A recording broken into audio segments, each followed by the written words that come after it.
Hey guys, Hooker the neighbor, and yeah, I know you're looking at, ironically, one of my neighbor's houses. One sec, let me lower this just a little bit more.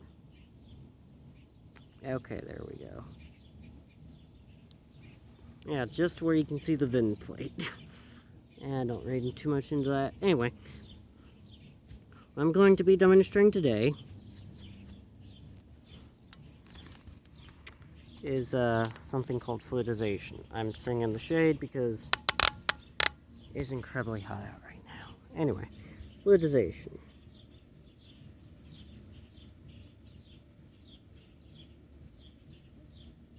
For those of you curious, this is a powder.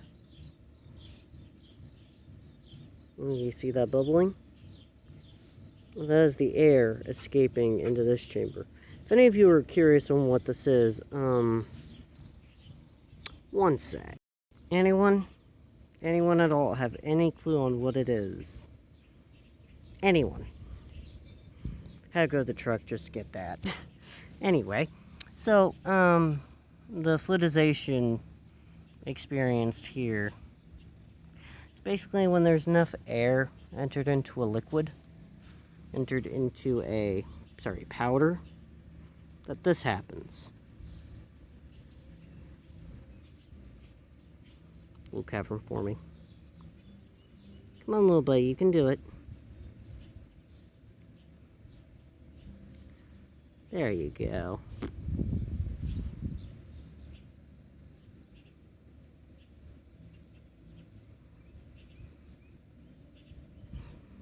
So, yeah.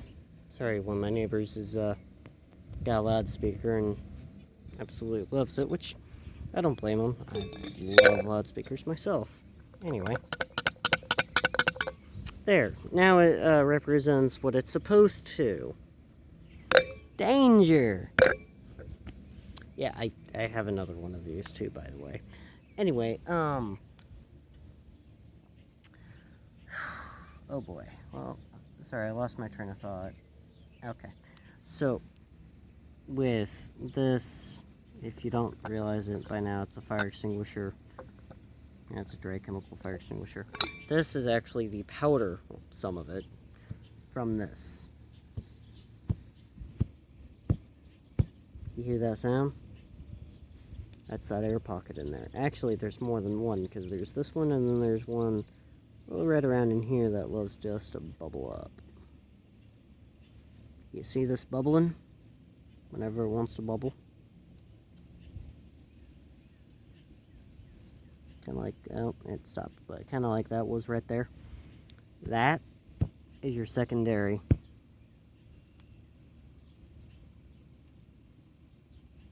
Okay, that is your secondary air pocket, is the bubbles. So, but, go to Mark Rober's channel. He's got a way better explanation of fluidization than I do. I'm only an idiot and a scholar. Not exactly in that order. I think that's how that saying goes. Unless it's a gentleman and a scholar, then oh heck no. Primarily though, I'm just an idiot, so yay. Anyway, if you guys are wondering how I got that apart, the non-straight cut might just tell you I used a hacksaw. Fun. Yeah, it turns out these things are a lot easier to cut when you don't have any powder in them. So, let's demonstrate. I don't have a hacksaw here, though. Plus, I try to cut this. This is glass. It shatters instantly. Anyway, if you guys want to contain this powder, just make sure you keep it in a nice, dry place. And anytime there's a fire, remember, grab like a glass or plastic bottle, preferably not full of oil. Say there's a fire over there and you, until the glass shatters. Okay, you throw it at the fire and then you run. Run like a mad lad, because you're gonna need to. Oh, no, need that shaving of aluminum. Yeah, actually, if you've ever seen these, you've seen two types. There's these, which this one's aluminum. still a little bit of powder in there, but yeah, I'll scrap here. I'll take that just fine. And then the older ones of these are steel. King of Random, before they became, well, every basic white girl reaction channel.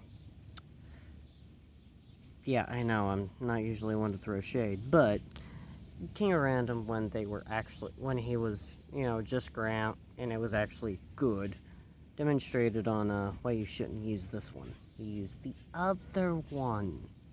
Because, it's not at all aluminum. They're actually steel, not this stupid aluminum.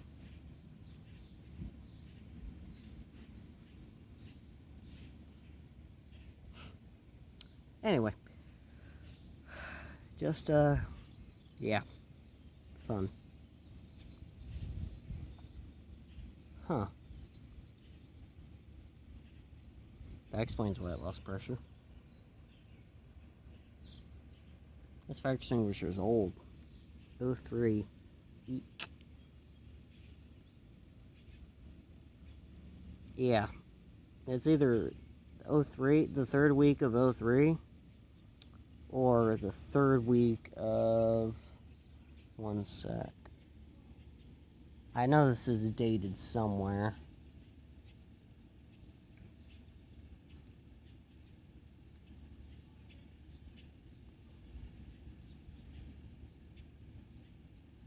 Anyway, usually there's about 3 pounds in these.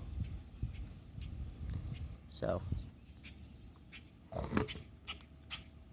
you are seeing into the mind of a fire extinguisher. Yeah. And I just got a text from Shane Sanders. Oh, what convenient timing. It won't show up, but, yeah. Any music? Okay, cool. Now's my chance to break for it. Run! Or limp very quickly. Yeah, I'll show you when I get to putting these back in the bed. Of, this old rotten piece of crap. This goes in here. I took up our transformer. Yeah. There's also this guy, which... Yeah, the outdoors are great, and I, tore this apart real quick, trying to, figure out what was wrong with it. Also trying to figure out how to get the gas tank, which is over there, actually, off. Then my boss gave me that one. The red one right there. Yay! Yeah, the outdoors are great, and I, also dismantled the swing set. That was a pain in the butt.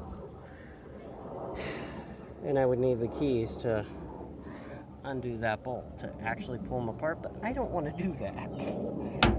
So, yeah. Him and I are going to be going to the scrapyard. I don't know if he wants to film it or not, but yay. So, anyway, remember guys, dislike, unsub, and until next time, peace out.